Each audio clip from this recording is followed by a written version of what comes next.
A ver, estoy con un buen amigo mío con quien me encanta cerrar este Jueves Santo tan interesante, un programa tan bonito. Normalmente no leamos todo el programa, Pastor Isaac, a la figura de nuestro Señor Jesús. Estoy con el Pastor Isaac Tomapasca, copastor de la Iglesia del Movimiento Misionero Mundial de 28 de julio. ¿Cómo está usted? ¿Qué tal?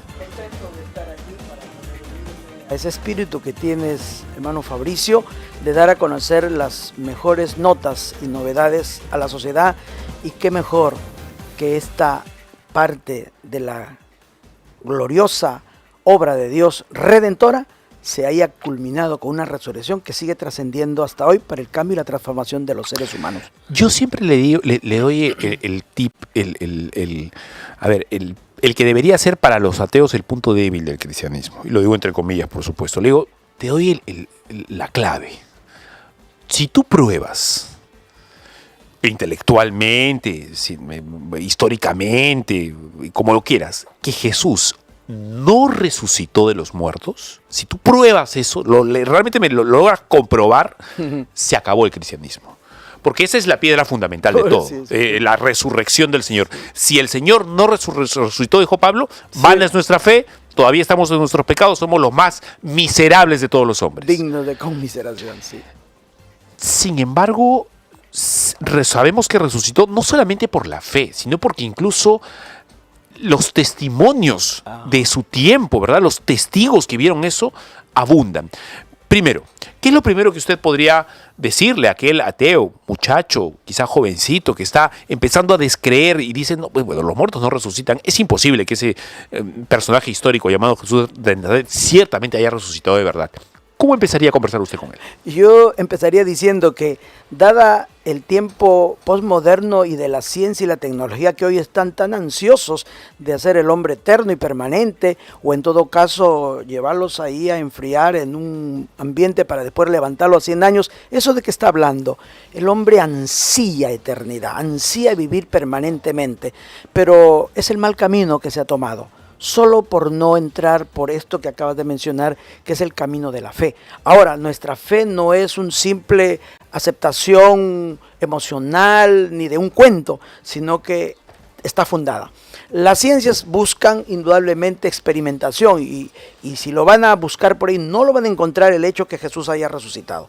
Pero como bien habla Josh McDowell, tú habrás visto, claro. Más que un carpintero, cómo habla. Ahí sustenta que las ciencias también pueden contribuir como las ciencias históricas legales respecto a personajes en los hitos históricos. La evidencia interna, la evidencia externa, y lo que la Biblia también nos da es evidencia interna hasta externa, y Flavio Josefo también habla de lo externo. Por ejemplo, en San Marcos, en forma resumida, dice el apóstol aquí en el capítulo 16, que cuando llegó el día del reposo, fueron las mujeres, por no mencionar los nombres, muy de mañana, y se encontraron con una gran sorpresa de que la piedra había sido removida y que el sepulcro estaba vacío, y un joven que les habló y les dijo que no se asusten porque Jesús Nazareno, el que fue crucificado, está contando históricamente, ha resucitado, está contando lo que acaba de suceder, no está aquí, o sea, está hablando de que puede estar por otro lado. Mirad el lugar donde le pusieron. Eso de mirad el lugar donde le pusieron está apelando a un testimonio, y estas mujeres luego fueron a testificar lo acontecido. Entonces, puedo decir que lo que el hombre ansía a través de sus medios, Dios le ha aparejado el camino, pero no puede disfrutar un día de esa experiencia de vida eterna por la resurrección si no pasa por el proceso de la redención y del Calvario. Dios no hace la cosa tan difícil, pero lo hace de responsabilidad para que el hombre entienda que no es un animalito cualquiera. Hebreos capítulo 9, verso 27 dice pues que el hombre está establecido que muere una vez y después el juicio. Y para eso se necesita conocer el proceso completo de la vida de Jesucristo, que obró en su gran misión salvadora aquí en la tierra, por la redención que hay que aceptarla, creerla, y por la resurrección que le da consistencia y sello final de nuestra eternidad también. A ver, quiero repasar con usted minuto a minuto ese amanecer de sábado para domingo. Tenemos por un lado una ciudad que ya estaba saliendo del Shabbat, del día de reposo, en medio de un hecho públicamente sorprendente. Acababan de crucificar a un hombre sorprendente, a un maestro sabio que había hecho milagros a los ojos de todos y que había sido muerto por instigación de judíos, pero por mano de Roma. Tenemos a un grupo de apóstoles o discípulos escondidos como conejos, muriéndose de miedo, esperando que vengan a atraparlos en cualquier momento. Y de pronto, hermano, ayúdeme a entender el pasaje y la imagen. Un grupo de mujeres valientes que acuden de mañana a ese sepulcro. A ver, ¿realmente resucitó ese hombre? Porque hasta donde yo sé, históricamente no conozco de un caso, salvo el de Jesús, que hayan reportes históricos de alguien que haya regresado de entre los muertos. Eso hoy es tan raro como en el primer siglo. Normalmente los muertos no resucitan. ¿Cómo podemos estar seguros realmente de que lo que encontraron esas mujeres fue la tumba vacía de un hombre que acababa de resucitar? Claro, resurrecciones habían habido en el Antiguo Testamento, pero que luego murieron, y en el Nuevo igualmente. Hubieron resurrecciones, pero la del Señor es sui generis, es único. Creo yo que nos ayuda Marco, Mateo especialmente, cuando hablan de muy de mañana, ya refiriéndose al primer día de la semana, cuando se da esta sorpresa y el testimonio, qué interesante, que son las mujeres, las primeras que reciben el dato. Y otro de interés es que tanto Marcos, capítulo 16, como en Mateo, capítulo 28, se habla de que un ángel les da el anuncio. Y yo veo cómo el nacimiento de Jesús fue anunciado por ángeles, la resurrección también por ángeles, no por las mujeres en sí, fue el ángel. Eso para ver cómo todo lo mueve Dios, la soberanía de Dios, y hasta la resurrección, y le comunica a ellas, vayan porque el Señor ya va atrás, y le dice, avísenle a los discípulos y a Pedro. Entonces, cuando en Mateo vemos que igualmente se comunica la resurrección muy de mañana, que un gran terremoto produjo el ángel y que descendió del cielo moviendo la piedra, entonces es ahí cuando el ángel les dice, no teman porque yo sé que buscáis a Jesús, el que fue crucificado. No está aquí, pues ha resucitado, como dijo, venid, ve del lugar donde fue puesto. Armonía con Marcos, y todo esto muy de mañana del primer día de la semana. Y de ahí se suscita una serie de cosas que nos hacen ver la certeza de ello. Usted entenderá que luego hubieron los militares que quisieron amañar la situación. Incluso se dijo que, y se ha dicho durante la historia, de que habían en realidad robado el cuerpo, que el cuerpo estaba robado. Esa teoría que también habla George McDowell, porque es interesante su enfoque, la teoría del desmayo, la teoría del hurto. El desmayo es que Jesús parecía que estaba muerto, pero en realidad no estaba muerto. Estaba como catatónico, digamos. Sí, estado catatónico. Y el hurto o el robo, y todavía Mateo es muy incluso se ha hablado de la teoría del gemelo, que al que mataron fue a un hermano gemelo de Jesús, digamos, ¿no? Sí. Eso también se ha hablado, aunque parezca sorprendente, se ha hablado de eso. Claro, y quizás son ensayos intelectuales para estar bien con todo el mundo, pero uno tiene que estar bien con la palabra, y el Espíritu Santo nos da testimonio de esta realidad, de sentir hoy en día un Cristo resucitado que sigue obrando. Habla de resurrección, no de un cuento y de una historia pasada. Por eso que en Mateo 28 está ese proceso donde inclusive cuando se suscita esta resurrección y se mueve la piedra y se comunica, entonces Jesús apareció luego y le dice, no teman, den nuevas a mis hermanos, para que vayan a Galilea y ahí me verán. Entonces son mujeres luego, pero también los discípulos llegan a conocer.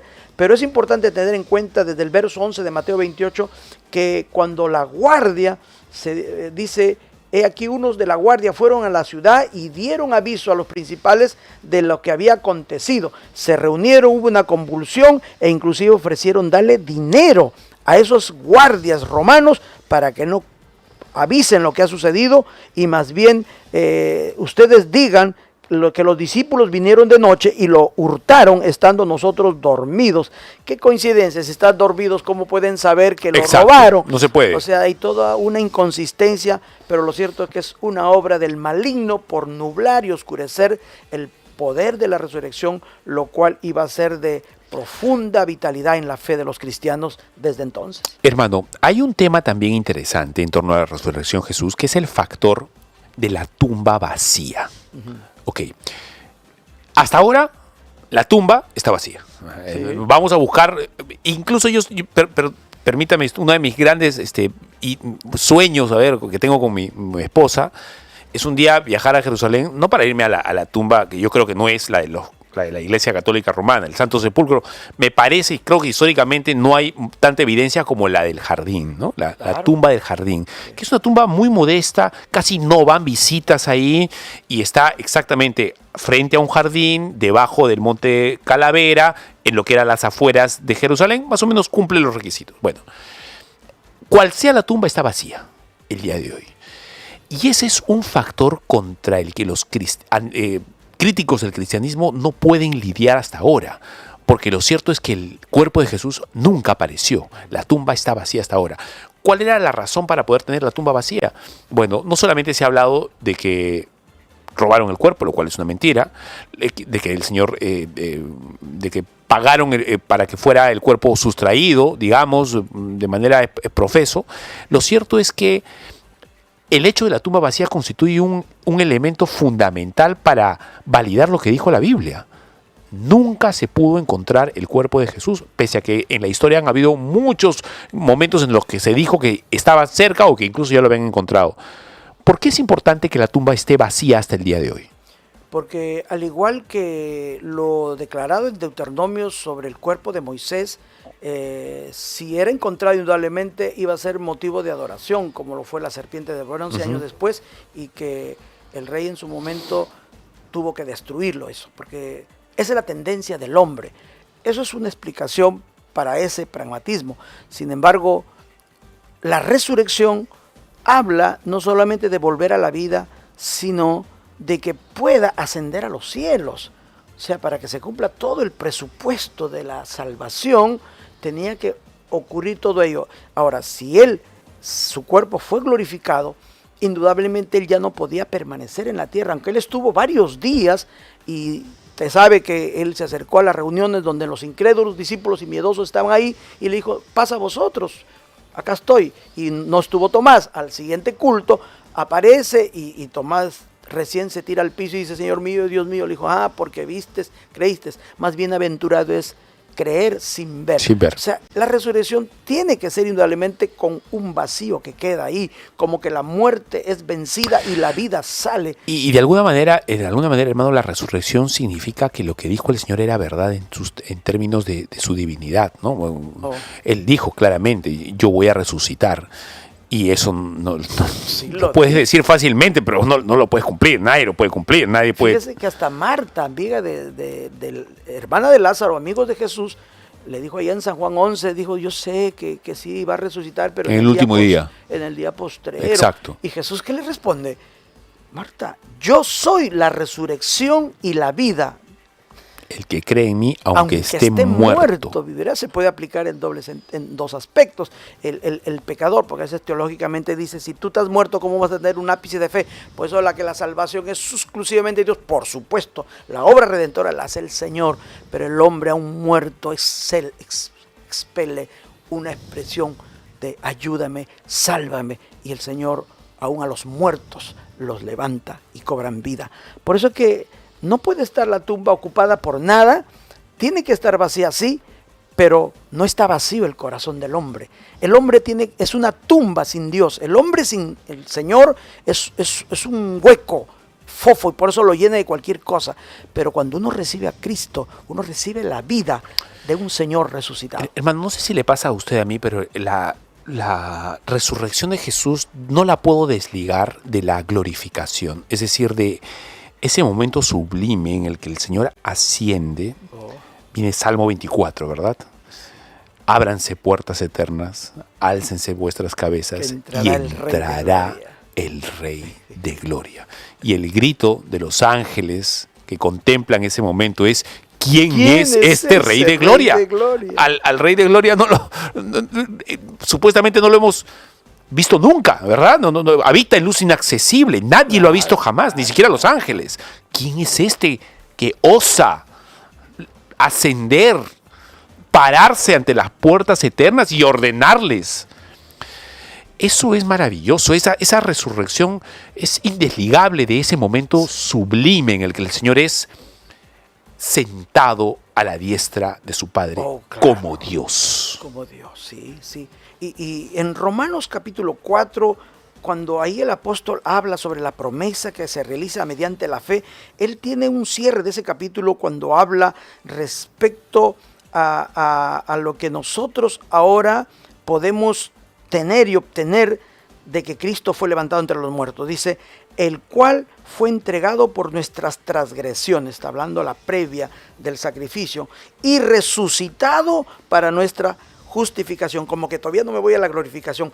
Esto debe entender la ciudad, esto debe entender la población, de que si bien es cierto que la resurrección es glorioso y el Señor a la diestra del Padre, pero está ocurriendo aquí en la tierra el poder de esa resurrección, pero que pasa por la transgresión redimida, el pecado por su sangre. O sea, el ser humano tiene que entender, para disfrutar de la vida abundante y la eterna, de haber entrado por el camino de la redención, creyendo que ese Señor que resucitó primero murió por él, derramó su sangre por él, y su sacrificio, como dice Isaías 53, por nosotros llevó el castigo de nuestra paz sobre sus hombros, y que por sus heridas somos salvados y sanados. Por eso es que luego de eso uno va a entender nuestra justificación, nuestro cambio de posición. Ya no ladrón, ya no pecador, ya no maldito, ya no un ser malvado, sino enemigo, ya no más. Ya no más, una persona justificada. ¿Por qué? Porque la obra redentora no se queda en la cruz.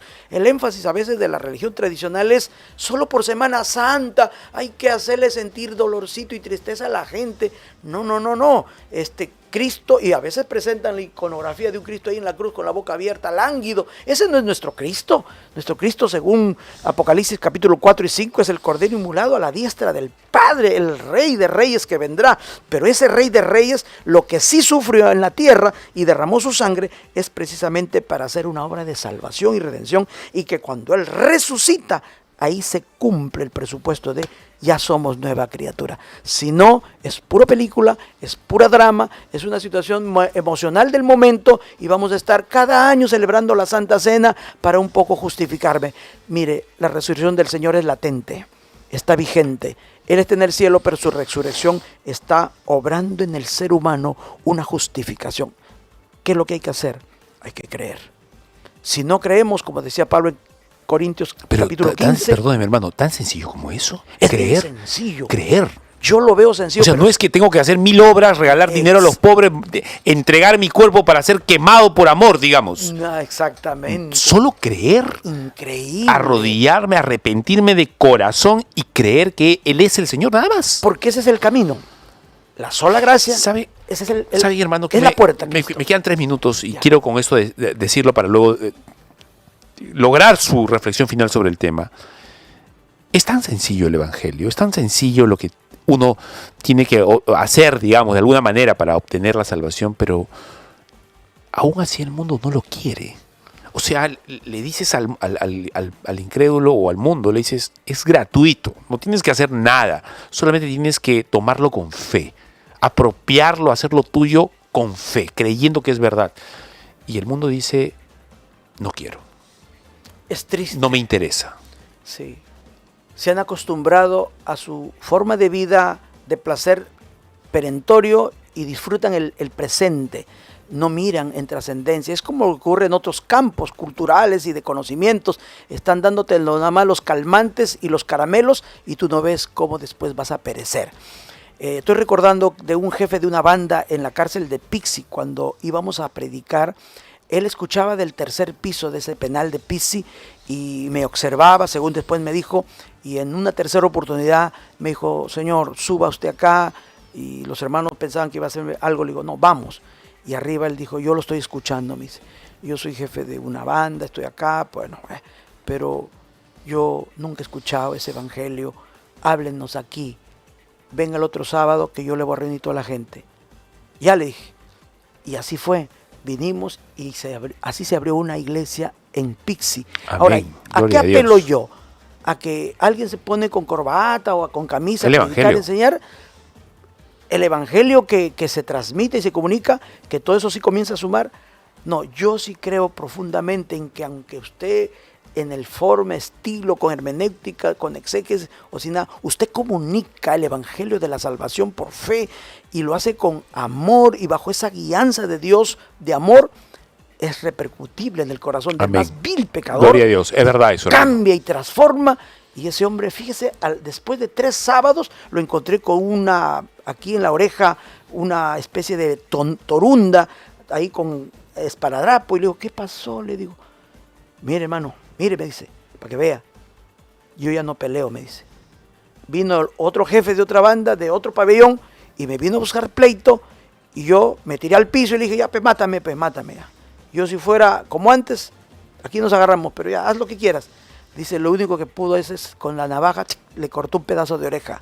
Pero no peleé, me decía. Pero no peleé, hermano, no peleé. Gloria a Dios. ¿Qué es eso? Digo yo. Es el poder de la salvación, de la redención, el poder de la resurrección, porque la vida que él tiene no es la vida del movimiento ni de la religión, es la vida del poder de Dios en una resurrección que le estaba dando a él vida más allá de la muerte. Es el mismo, la Escritura dice que el mismo poder que el Señor usa para convertir el corazón de un hombre es el mismo espíritu que levantó al Señor Jesús, Es el mismo poder que creó el universo. Oh, claro que sí. Es el mismo poder el que se usa para despertar a un muerto. Bueno, El poder creador. El poder creador es el mismo que salva. El poder vivificador. El Espíritu Santo El del Espíritu Señor. Santo, por El supuesto. Espíritu Santo. Yo, hermano, a veces no quiero hablar del Espíritu Santo por lo delicado que me suena Sí, eso, por Dios. lo valioso que es. Hay que predicarlo, por supuesto, pero yo siempre...